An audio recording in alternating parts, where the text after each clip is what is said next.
All right, everybody, welcome to our Monday night team call. I really like Monday nights because it's kind of just a time for us as a team to get together, whether it's on a call like this where we get a little bit of FaceTime or in a team power hour or whatever the case may be. But know that you always have some training at your fingertips, and we're all in this together to help build our businesses, all right? So tonight's topic is kind of a fun one, I think. So anyways, it can be a little bit intimidating for some people, including myself.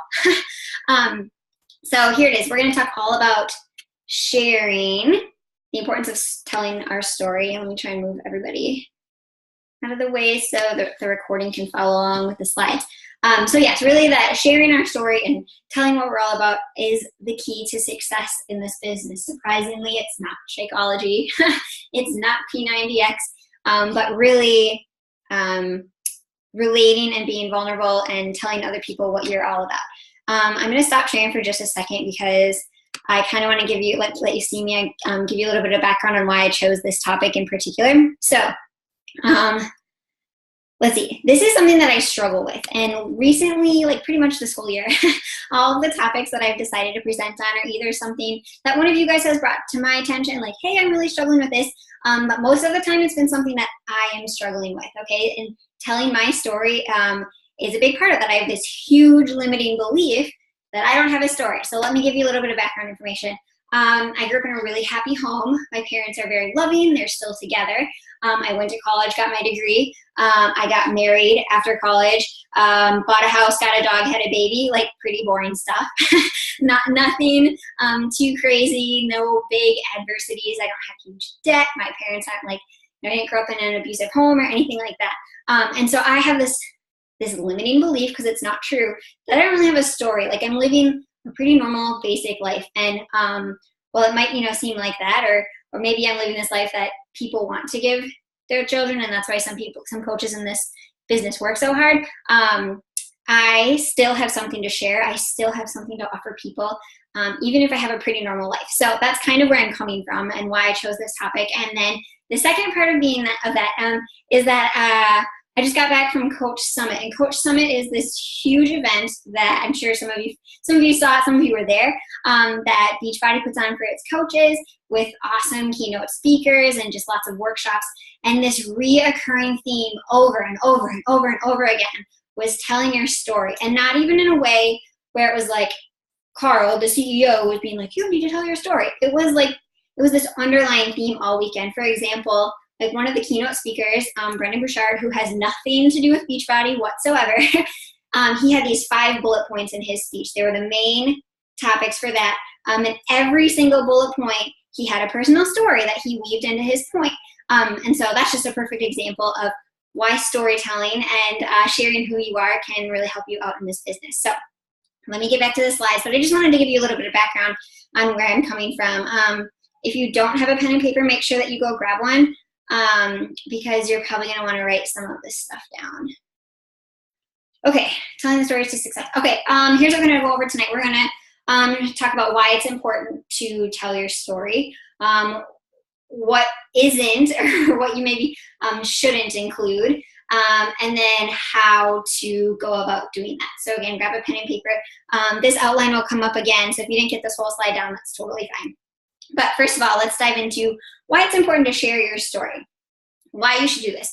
Okay, the big reason, if you take nothing else away from this whole call, like if you hop off right after this, is that people will buy into you and who you are and your brand and what you represent long before they will ever buy into the product. And I mean that. And there might be a time or two where you get someone that approaches you that's like, oh, you're the Shakeology person, right? Like maybe that'll happen a couple of times from time to time. But for the most part, people are going to join you because of who you are and what you represent, okay? So if you're only sharing things about this shake that you're drinking that is super awesome, by the way, or you're only sharing, your social media is only about the products that we're affiliated with, you're just not going to build that deep connection with people. And that is where the longevity is. Here's another really fun thing. Okay, so we're all on this call and we all have the same products to offer people, right? Okay, so we all sell, I kind of hate that word, but we all sell the same thing, right? Okay, but here's the cool thing. You need to be on this team because you have something different to offer people than what I do. You're going to be able to relate to and connect with and then overall help someone that just isn't going to relate to me, that isn't going to be attracted to me because we're different, okay? So that's really important to remember. Star that, highlight it, whatever. We all have different things to offer. But if we're not sharing that, if we're not sharing our differences and sharing, you know, that piece of our story, like you're going to hear 100 times tonight, they're not going to know the difference, and they're going to think that we're just another coach. So really building your brand, and you know, and understanding that you have something different to offer that other people than what I do is so important. And then lastly, I mean, I kind of already said this, but just that sharing your story allows you to be vulnerable and connect on a deeper level than just shakes and just workouts.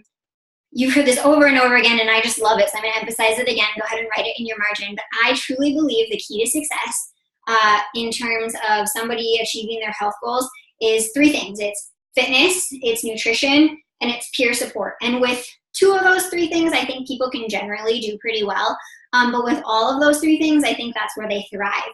And so you going past that fitness and past that nutrition to really connect with them on a deeper level is where your customers are really going to see success. Number 2, just really briefly, I want to go over a few things that storytelling is not. Okay, so when I'm saying storytelling, I kind of mean like sharing a bit about you on your social media, whether that's Facebook, Instagram, Snapchat, Insta Stories, YouTube, blogging, whatever your favorite platform is. Just kind of go over a few of these guidelines, take a screenshot or write them down, whatever. Storytelling is not airing your dirty laundry. Okay, so it's not, you know, bashing your family member because they didn't make it to your kid's birthday party or whatever the case might be. If in some way, shape, or form you feel it on your heart to share that piece of your story, I would challenge you then to spin a positive light on that, or kind of turn it into how it ended up working out for everybody, okay? So not a place to air your dirty laundry. Storytelling is not sharing only the highlight reel, okay? I feel like that's becoming more and more prevalent. People are starting to like hate the highlight reel because they can't relate to that. And what I mean by highlight reel is like, oh, look at me, I'm going on all these fun vacations and I'm doing all this great stuff without sharing some of the real stuff that happens too. And if you're a coach, it's likely that you are, you know, relatively present on social media 3, 5, 6, you know, however many times a day. Again, whatever platform you like the best. So it's important to weave in that fun stuff. Now, your friend who only posts on Facebook once a month, okay, whatever, let them share their highlight reel because they're only sharing the picture from their vacation or from their kid's birthday party, and that's fine. But as a coach and someone who is, you know, really building a brand, it's important for you to share that real reel in addition to the highlight reel. Storytelling is not about complaining, kind of like the first one. If you have something that you're ticked off about, like, I don't know, traffic on the way to work or something like that, you know, whatever, go ahead and talk about how frustrated you were in the car because you were so angry, you were late for work, it took you longer to get there, but then put that positive spin on it. What did it do for you? Did you get to listen to an extra piece of your podcast and learn something? Were you able to call a friend and have a good conversation with them? That's fine if you want to be upset about something, you know, that kind of goes along with the whole real, R-E-A-L-R-E-E-L concept, but don't let the complaining be the stopping point of that. Obnoxiously getting attention, let's avoid that, okay? Don't share just to share, if that makes sense. Like, you know how sometimes you can feel when you're reading a post that something is really on someone's heart, but then other times you're like, well, I feel like they maybe just shared that to get a couple of likes. Just, you know, self-evaluate before you click post, that's all. And then what I mean by the other stuff is just remember that your social media is about you, okay? And I'm looking in the mirror as I say this next point, but people will go to your page to see you, okay? They don't go to your page to see your dog. They don't go to your page to see your kid. They go to your page to see you being a dog mom. They go to your page to see you parenting your child, okay? So just be mindful of that. Like, those are, you know, again, for mom, dog mom, whatever, those are certainly roles and hats that you wear, but make sure that some way, shape, or form you are reflecting who you are in that particular role. So an example of that would be maybe instead of me just sharing a picture of something that my daughter is doing, I share some, you know, maybe it is a picture of her, but the post behind it is all about how, I don't know, I came up with this creative toddler activity that kept her occupied for more than 15 seconds, okay? So make sure that you're sharing you. Moving on to number 3, okay, so this is going to be broken up into a couple different slides. But now that we know, like, why we should do it and maybe some of the things that we shouldn't do, I want to share with you the ways to storytell, or how you're going to go about doing that. And this is going to take some time. This isn't something you're going to be able to do, or maybe it is. Got some overachievers on here. But this probably isn't going to be something you're going to sit down to do right after this call and write out, okay? It's going to take a little bit of time. So the first thing that you're going to want to do is you want to write your story, okay? You want to, and this is kind of the formula for how it works. You can kind of, what is your background? What was your childhood like? I mean, you don't have to go that far back, but what was your childhood like? What was your life like in college? Were you healthy? Were you not? Did you suffer from depression? Do you get anxiety? And I don't mean like be this big cloud of whatever, but I think if we look back, even if we didn't realize it at the time, we all have gone through, difficult pieces of your life. Maybe it was somewhat recent, like you had to leave your job because they weren't able to accommodate your family style, or whatever the case might be. We all go through tough stuff. So figure out what your background is like, and particularly, what you didn't like about it, or what you wish would have been differently. This is maybe a little bit dramatic, but how did Beachbody come to the rescue, okay? What was it in the challenge group, or the way that you push play on 21 Day Fix every single day, or the way that you changed your eating, or what was it about the community or the team as a whole that helped you out through that tough stuff, or helped you get over maybe some of your adversity that you have had in the past, okay? And then what were your results from that? Or what are your feelings about the future, if maybe it's something that you're still working through. So definitely write this down, this 1, 2, 3, 4 step. So your background, what you didn't like about it, how Beachbody helped you through it, or maybe you don't throw Beachbody in there, but the team or the community or the program or whatever helped you through it. And then what were your results, or what are you shooting for in the future? And you can screenshot this formula if it's something you think will help you write your story. The second part of how to storytell, after you've written that all up, is understanding it. And I know that sounds ridiculous because you're like, I just read it. Of course I know what it is.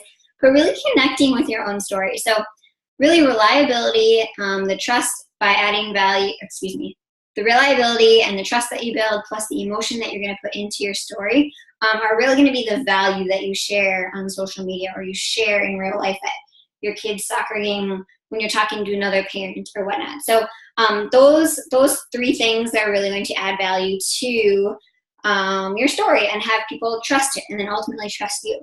Whether we like it or not, this is an emotionally based business.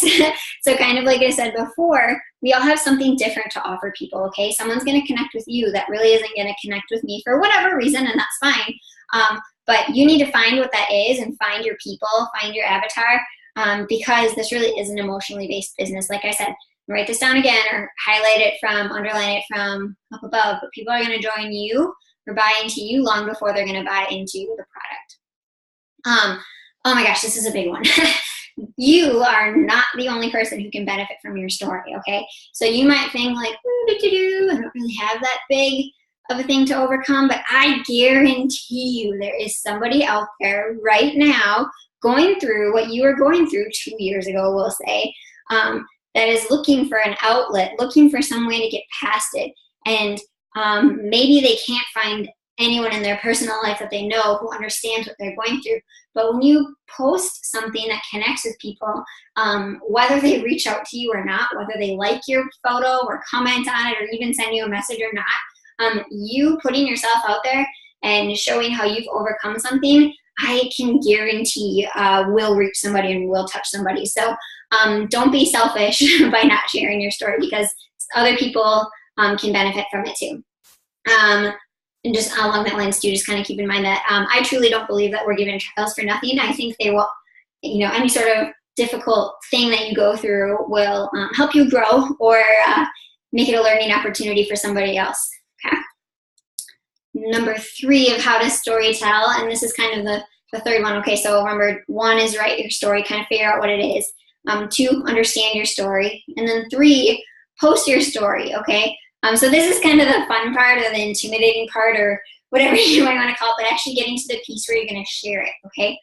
One of the most important things that you can do is breadcrumb your story, okay? So let's say you sit down tonight and you journal out this long, big thing. You're probably not going to post in one post, you know, the difficulty that you had as a child and how it fed into the way that you ate in college and then, you know, whatever. It's just no one's going to read the whole thing. And I know that sounds terrible, but it's probably true.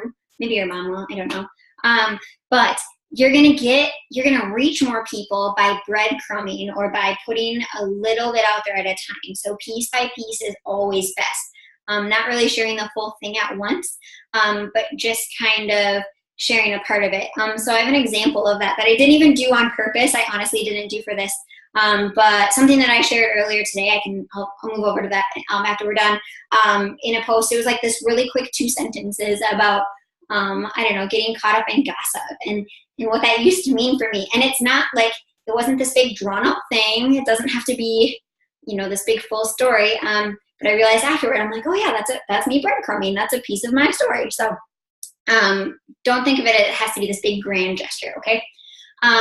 This you have to write down, okay? Use lingo like I understand, or I've been there, or I was her when you are sharing your story, or when you're telling, I feel like we should all do a push-up every time I say story.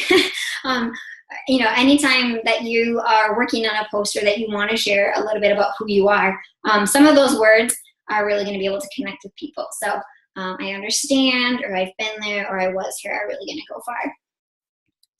Let's see, you guys know that it's not a team call without a call to action. So you know, of course, after you figure out your story and really tie yourself in an emotional connection to it, share pieces of your story at least 3 times a week. And I know you might think that sounds like a lot, but like I said, you don't have to overthink it. It can be really, really small stuff, but just put yourself out there and let people know who you are, okay? All right, let me stop sharing now. Get back to you guys. Oh my gosh, look at all you guys. This is exciting. What question, actually, hang on, bottle up your questions for a quick second. I'm gonna put Mackenzie and Erica on the spot. If you guys are there, if one of you or both of you or whatever wants to chime in about your experience at the summit and what you took away from storytelling. Yeah, I can go first. So at Summit, every single person that was on the stage incorporated their experience, whether they were affiliated with Beachbody or not. Their life experience and their story was interplayed in their message that they had to give to us. And the biggest takeaway is that's what keeps people engaged, and that's what keeps people coming back to you. And so it's not so much about like the product that you have, it's about, you know, the story of that product influencing your life. And that was just, you know, played out with every single person who was on the stage during Summit. So. I would just echo what Erica said.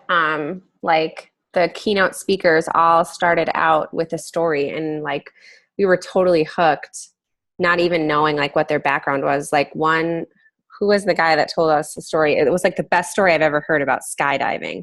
And we were totally hooked after that. We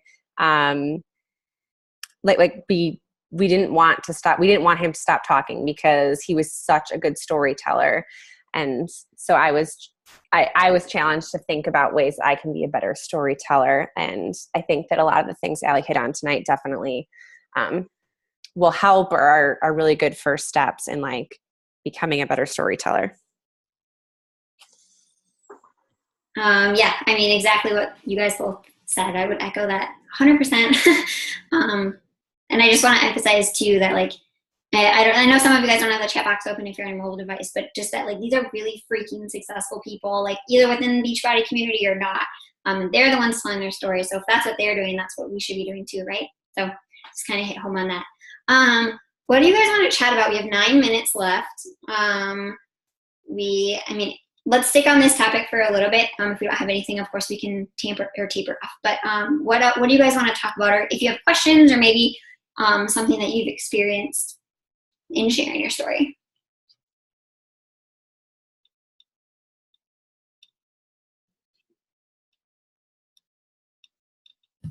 I'll just say like a basic point that really stuck out to me is I am terrible at breadcrumbing. Like I can't figure it out. I don't know when, I don't know how, I don't know what, like at certain times. So I love the idea, and it's dumb that I haven't thought of this, but like of just writing it all out so that throughout the week I can like pick out pieces of that that relate to what I'm doing that week. So I appreciate that, a tip. I'm really glad that you emphasized that, Ashley. I think that like we kind of overlook that a lot. And you know what, I told you I'd show you this, so let me pull it up quickly of something I shared earlier today. And again, it was not intentional. The technology, okay, so it's this little piece right in here. This like, what is it, 2.5 lines, is like a piece of my story. And I didn't even do that on purpose, but that's really what I mean by breadcrumbing, is that like, you don't have to, like this whole post doesn't have to be like, okay, so back in the day when da-da-da, whatever. It's just like 2 lines thrown in there that somebody can be like, yeah, I was her, or yeah, I did that, or I still do that. And that's kind of what I mean by, just sharing little bits and pieces.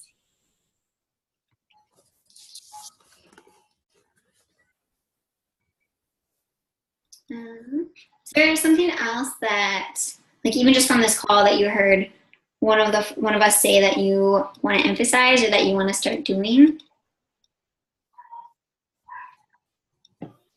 Yeah, I think I'm one of the highlight reeler type of people. Like I like to try to be, I don't want to say like only post the good stuff, but I like to try to be like inspirational or whatever. And I think I need to be more real.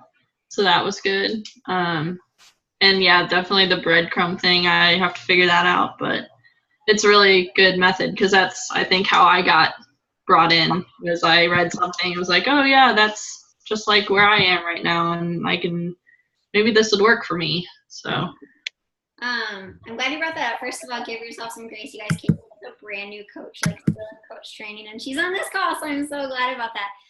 But like that's totally normal, I think, to use social media in general as the highlight reel, especially maybe in the old way before coaching.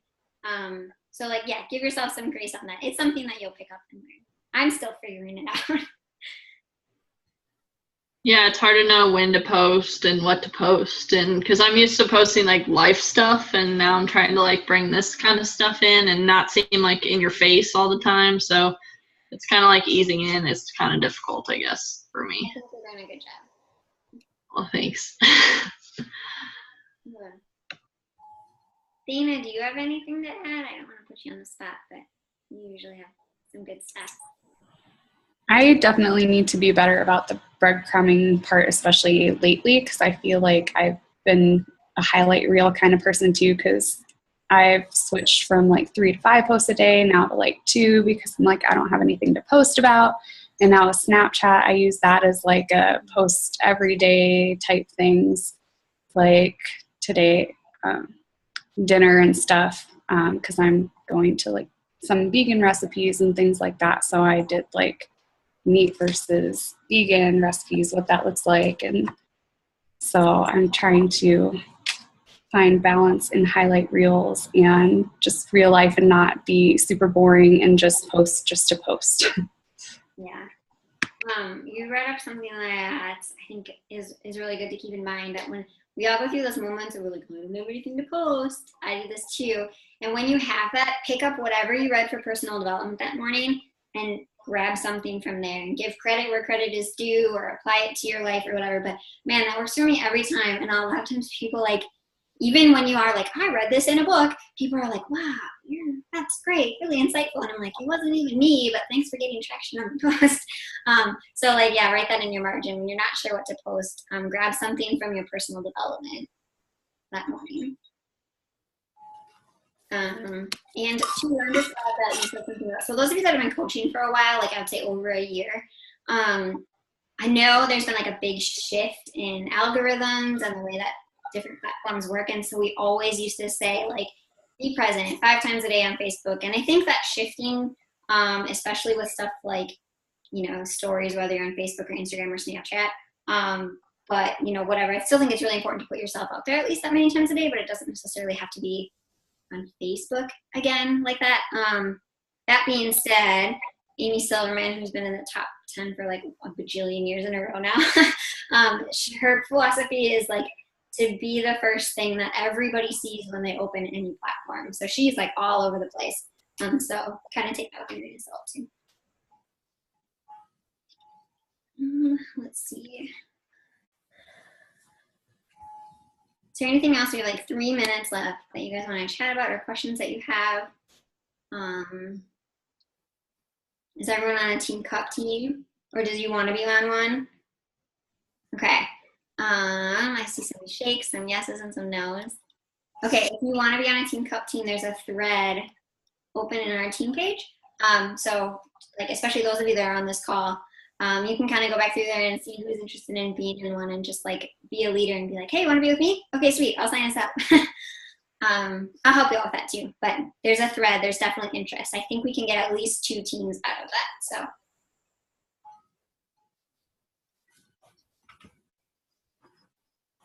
Let's see here. Is there anything else that you guys are working through right now that you want to bring up or share, or something that's going really well? I've been thinking a lot about getting an Instagram, and Melanie Mitchell kind of like put a dagger right here because she was like, stop it. Like, stop saying you don't know how and, you know, you're comfortable with Facebook. Like, just do it. Learn how to do it. It takes 5 extra minutes to make that post on Instagram if you already have a post made on Facebook. And so I know that's kind of like what people are transitioning for, but I feel so comfortable with Facebook, but also I don't think I do a great job at like sharing my story. So I was just wondering what people's experiences were with Instagram. Is it like easier to post or to like share your story? Because I know there are actual like Instagram stories. But also I don't want to create more work for myself because I do have other platforms besides Facebook, like Pinterest and my blog. But I guess I was just wondering people's takes on that. Yeah, go. So I know we talked a little bit about this when you're at Summit.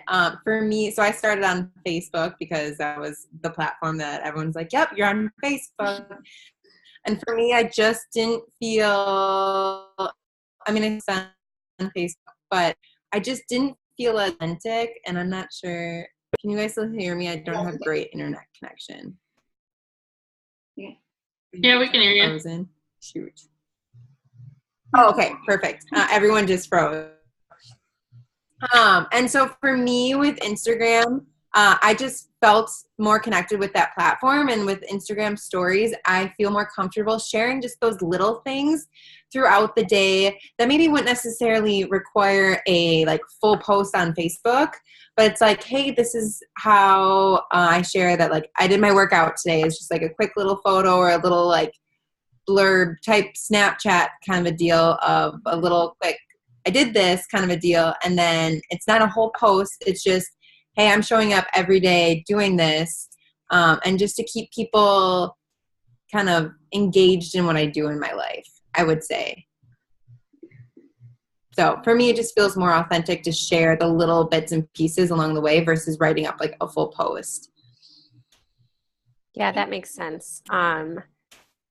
And that's something that I've started to like kind of change in the way that I post on Facebook. Because before it was just a check-in, like, oh, did my workout, but that doesn't get any traction. People don't connect with that. People don't like that. But it's sharing, I guess it is kind of like sharing your story about either how much of a struggle it was or like being a motivation for someone. But it does take a lot of time to think up of posts for that. So that's the only thing that is kind of tricky. But I do think that like, that's what people connect with. And, you know, when people message me, they're saying like, wow, like you're really inspirational, or like, thanks for the motivation today. So I don't know, just talking out loud. Yeah, Sorry. no, this is good. I feel like that's when the most brainstorming happens, is when you're just like going. So feel free to do that. My quick observation about Instagram is a couple things. As someone who is like that I don't actively use it for business, but I'm present on it, is that if you are like really, Instagram is like the place for like a really awesome photo. So like, you know, they were the originators of the filters and all that kind of stuff. So to really get that scroll stopping photo, I feel like people don't read as much text on Instagram, like maybe your first line, and they probably look at your hashtags. But other than that, like when you go too long, I feel like people really don't identify with it. So if you're more of like a storyteller with your words, just kind of keep that in mind. And it's really about creating that like scroll stopping, like, oh, this is really pretty, you know, kind of thing.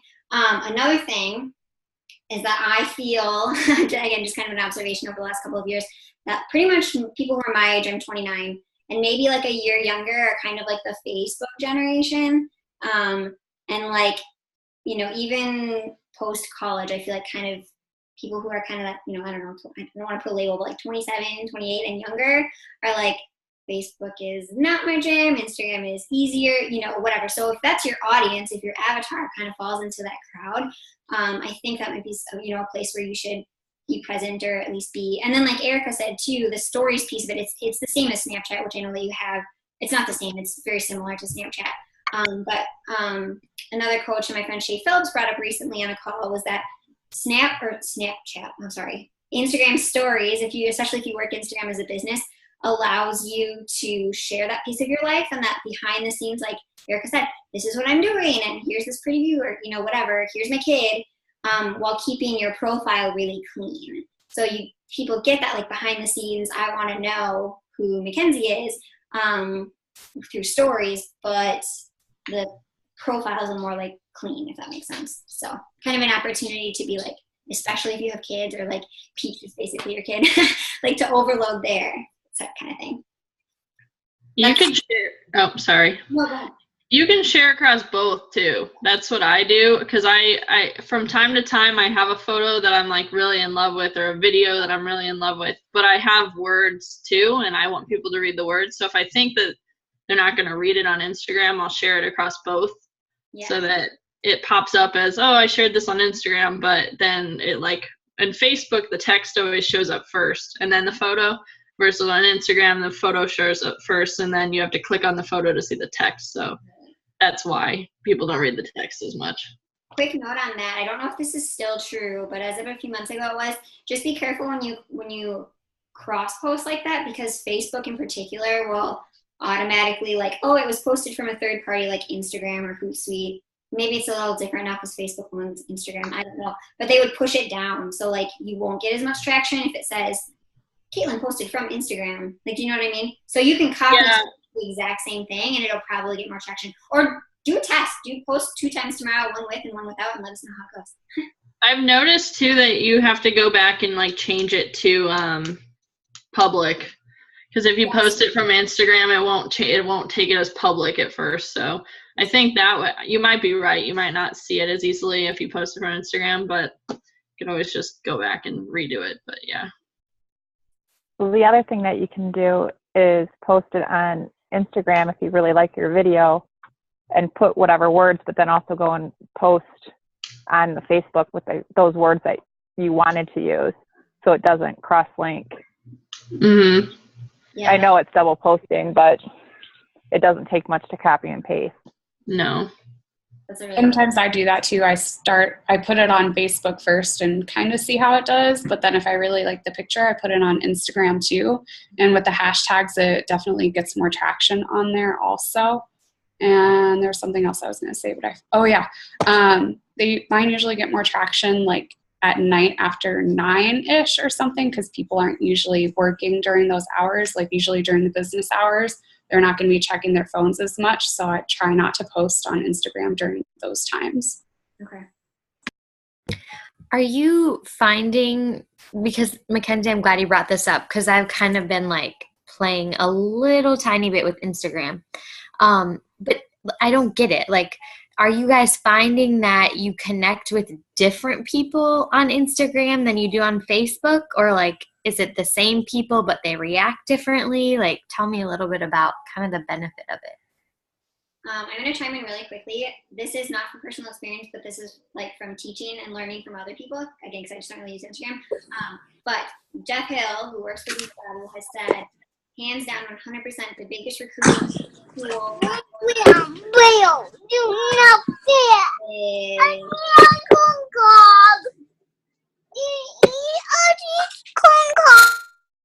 sorry about that. Is Instagram. And so, and his point or his thought or whatever was that you connect with people over there, again, mostly by searching hashtags. It takes a lot of work. And then bringing them over to Facebook and connecting with them like more fully there, because that's where our team stuff is and whatnot. So take that for what it is, that they've done a lot of research and studying and finding out how people connect, and Instagram is by far like the number one for cold market. And for those of you that don't know what cold market means, cold market is group of people that you don't know. Warm market is like your friends, your family, acquaintances, kind of stretching out this web, and cold market is people that you find online or connect with online. Let's see, we are down to less than a minute, but go ahead and chime in if you have anything else before we hop off. This is a good conversation. I think you guys have brought up some good points.